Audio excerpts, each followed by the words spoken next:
अलवर जिले के पास अरावली की पहाड़ियों की तलहटी में बसा है भानगढ़। ये जगह वैसे ही भारत की सबसे रहस्यमयी जगहों में गिनी जाती है। दिन में पर्यटक आते हैं, लेकिन सूरज ढलने के बाद वहां जाना मनाही है। लोग कहते हैं भानगढ़ की खंडहर हवेलियों में आज भी अतीत की चीखें गूंजती हैं। इन्हीं खंडहरों में एक पुरानी हवेली थी जिसे लोग चौहान हवेली के नाम से जानते थे। इस हवेली के बारे में कहा जाता था कि यहाँ कभी राजपूताना की एक सुंदर कन्या रेखा चौहान अपने माता पिता के साथ रहा करती थी। रेखा गांव की शान मानी जाती थी। उसकी आंखों में गहराई, उसके चेहरे पर मासूमियत और उसके स्वभाव में अपनापन।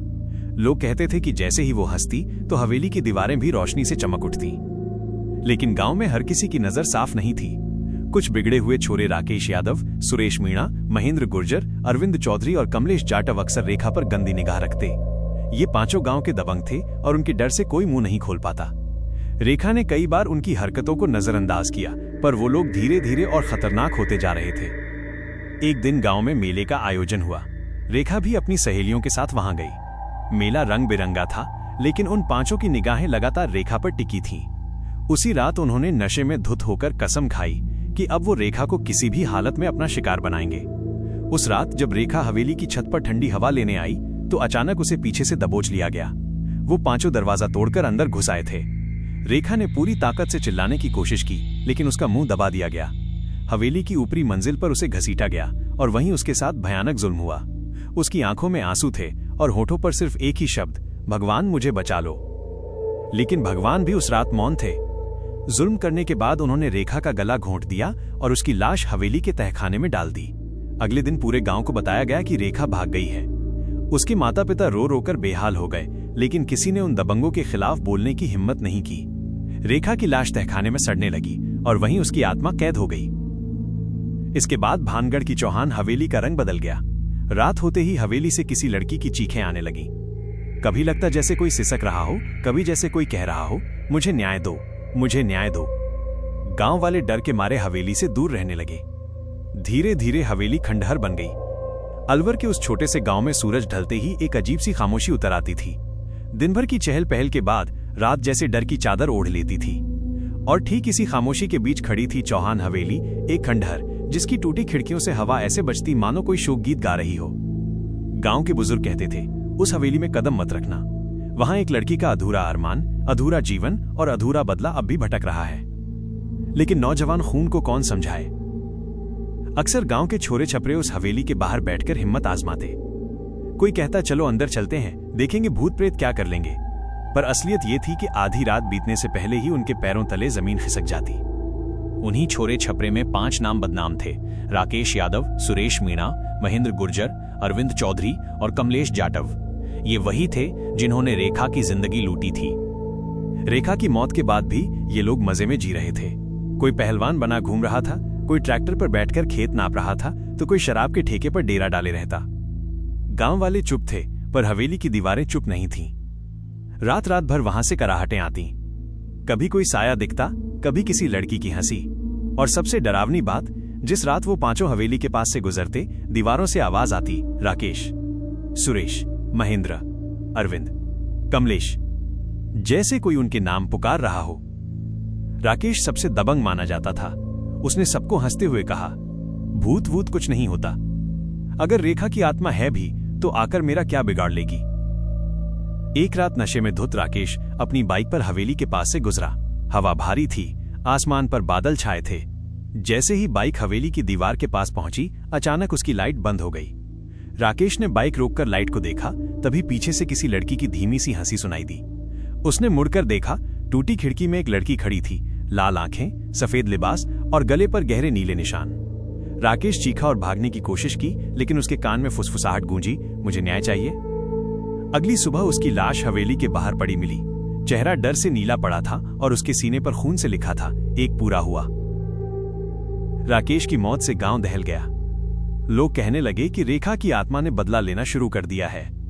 पर बाकी चारों ने हिम्मत दिखाते हुए कहा, यह सब बकवास है। राकेश शराब में खुद गिरा होगा। लेकिन उनके दिल के अंदर डर घर करने लगा था। सुरेश अपने खेत में काम कर रहा था। शाम का समय था, सूरज ढल रहा था।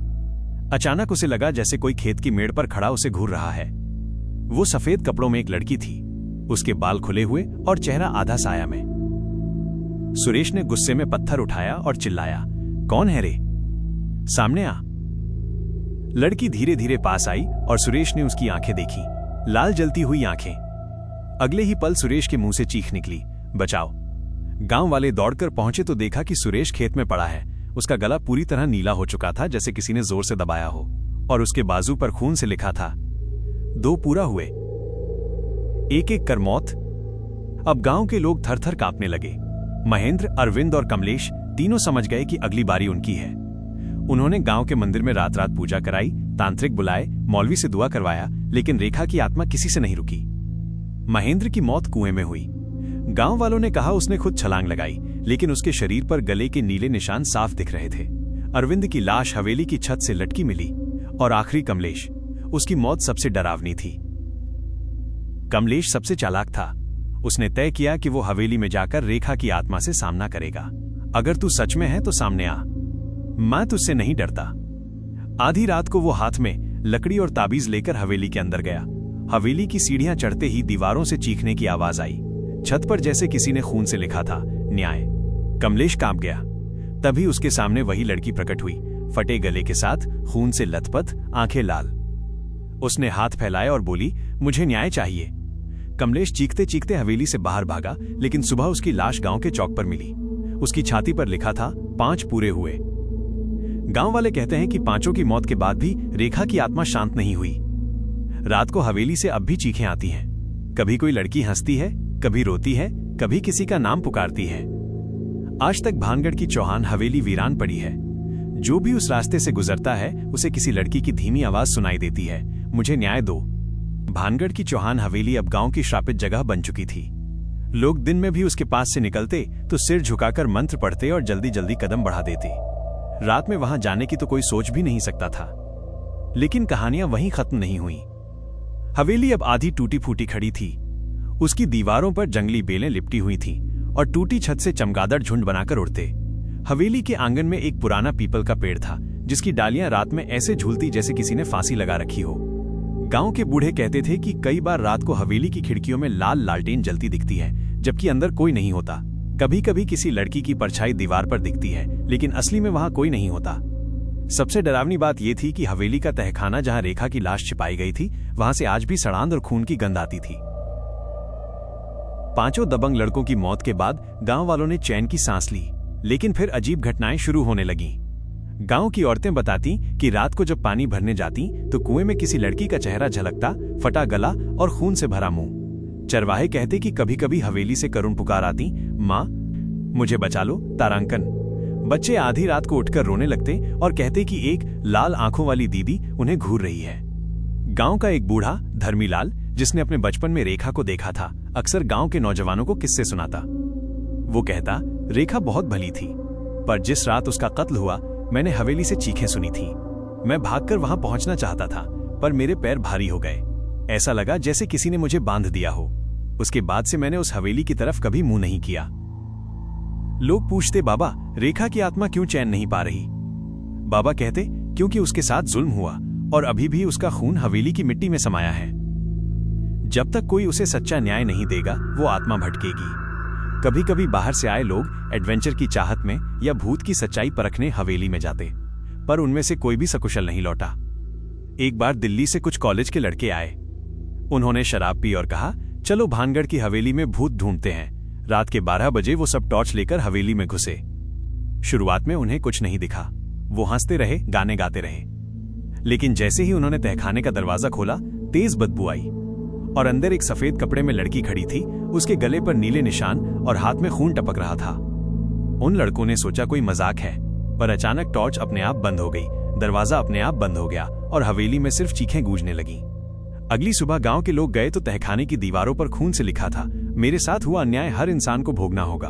और उन कॉलेज लड़कों का कहीं पता नहीं चला। गांव वालों ने कई बार प्रशासन से कहा कि हवेली को गिरा दो, पर जब भी जेसीबी मशीन लगाई गई तो मशीन अचानक बंद हो जाती। मजदूरों ने कसम खाई कि उन्हें किसी लड़की की चीख सुनाई देती है। पुलिस भी जांच के लिए गई, पर 3 कांस्टेबल उसी रात लापता हो गए। उनके हथियार हवेली के आंगन में पड़े मिले, लेकिन शरीर कभी नहीं मिले। उसके बाद पुलिस ने साफ आदेश दे दिया, शाम ढलने के बाद भानगढ़ की चौहान हवेली में कोई कदम नहीं रखेगा। रेखा की आत्मा अब सिर्फ उन 5 लड़कों तक सीमित नहीं रही थी। उसकी पीड़ा इतनी गहरी थी कि अब हर उस इंसान को सजा देती थी जो हवेली की हदें पार करता। कहते हैं, अगर कोई रात को हवेली के पास जाकर ध्यान से सुने तो लड़की की फुसफुसाहट सुनाई देती है, मैं अब भी इंतजार कर रही हूँ, कोई तो मुझे न्याय दिलाए। चौहान हवेली का सबसे डरावना हिस्सा उसका तहखाना था। कहा जाता था कि वहीं पर रेखा की लाश दफनाई गई थी। तहखाने का दरवाजा आधा टूटा हुआ था और उसकी दीवारों पर अजीब काले निशान बने रहते। गांव के लोग बताते थे कि कई बार तहखाने से खून की बूंदें बहती दिखती।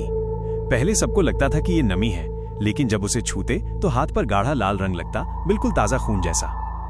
बच्चे तो उस तरफ झांकने से भी डरते थे। औरतें कहती, उधर से हमेशा एक लड़की की सिसकियां आती हैं, जैसे कोई अब भी जिंदा दफन हो। गांव के सरपंच ने एक बार हिम्मत करके दूर दराज से मशहूर तांत्रिक भैरवनाथ को बुलाया। कहा जाता था कि उसके पास ऐसी शक्तियां हैं कि वो किसी भी आत्मा को बांध सकता है। भैरवनाथ रात को हवेली में पहुंचा। उसके साथ 5 शिष्य थे, हाथ में त्रिशूल, हवन कुंड और मंत्रों की किताबें। गांव वाले दूर से तमाशा देख रहे थे। हवेली में प्रवेश करते ही भैरवनाथ ने चिल्लाकर कहा, रेखा की आत्मा, अगर तू यहां है तो सामने आ। कुछ पल खामोशी रही, फिर अचानक हवेली की खिड़कियां जोर से बंद हो गईं। हवा इतनी तेज चली कि सबके दीपक बुझ गए। तभी तहखाने से एक भयानक चीख निकली, मुझे न्याय दो। भैरवनाथ ने मंत्र पढ़ना शुरू किया। उसके चारों ओर आग की लपटें उठीं, लेकिन तभी उसके शिष्यों में से एक अचानक हवा में उठ गया और जमीन पर गिरा। उसकी आंखें सफेद हो गईं और मुंह से खून निकलने लगा। भैरवनाथ ने घबराकर त्रिशूल उठाया, पर दीवार पर अचानक खून से लिखे शब्द उभर आए, न्याय बिना मोक्ष नहीं। सुबह तक सिर्फ भैरवनाथ जिंदा लौटा, वो भी आधा पागल। उसने गांव वालों से कहा, ये आत्मा किसी भी शक्ति से नहीं बंधेगी। ये तब तक भटकेगी जब तक इसके साथ हुआ अन्याय उजागर नहीं होगा। अब गांव में डर और गहराता गया। लोग रात को अपने दरवाजों पर नींबू मिर्च लटकाने लगे। औरतें अपने बच्चों को कसकर सीने से लगाती ताकि वो रात में उठकर बाहर ना निकले। हर रोज कोई न कोई कहता कि उसने हवेली से किसी लड़की को पुकारते सुना है। कभी वो माँ कहती, कभी बचाओ और कभी सीधा किसी का नाम ले लेती। एक बार चरवाहे रामलाल ने कसमें खाकर कहा कि उसने आधी रात को हवेली के आंगन में रेखा को देखा। वो सफेद कपड़ों में खड़ी थी, हाथ जोड़कर कह रही थी, मुझे न्याय दिलाओ। कुछ नौजवानों ने जिज्ञासा में तहखाने को खोदने की कोशिश की। जैसे ही उन्होंने फावड़ा मिट्टी में मारा, अंदर से बदबूदार धुआं निकला और मिट्टी के नीचे से हड्डियां मिली। एक लड़की की हड्डियां, जिसके गले में टूटी हुई पायल अब भी बंधी थी। गांव के बूढ़े फूट फूट कर रो पड़े, ये रेखा की पायल है, यही वो लड़की है जिसे हमने खो दिया। लेकिन जैसे ही हड्डियां बाहर आईं, अचानक आसमान काला हो गया। बिजली चमकी और तहखाने से गूंज आई, न्याय, न्याय। नौजवान डरकर भागे और अगले दिन उनमें से 2 बुखार में जलते हुए मर गए। मौतों का सिलसिला। रेखा की आत्मा सिर्फ उन 5 लड़कों को मारकर शांत नहीं हुई थी। अब वो हर उस इंसान से बदला लेने लगी जो हवेली को अपवित्र करता या उसकी कहानी का मजाक उड़ाता। एक बार कुछ व्यापारी हवेली के पास से गुजरे और बोले, भूत वूत कुछ नहीं होते।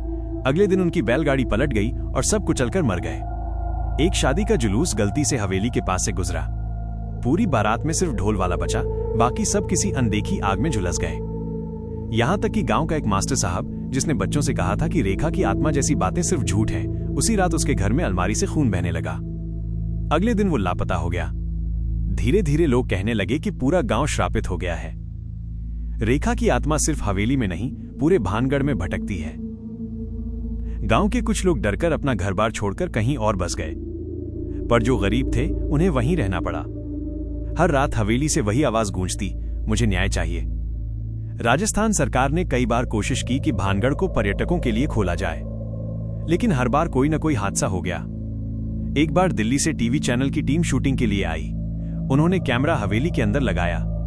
रात के फुटेज में साफ दिखा कि एक लड़की सफेद कपड़े में तहखाने से निकल रही है। उसकी आंखें लाल थीं और गला कटा हुआ। कैमरामैन की चीख सुनाई दी और फिर कैमरा गिर गया। सुबह जब लोग पहुंचे तो कैमरा मिला, लेकिन टीम का कोई सदस्य नहीं मिला। उस दिन के बाद से भानगढ़ को नो एंट्री घोषित कर दिया गया और आज भी वो हवेली बंद है।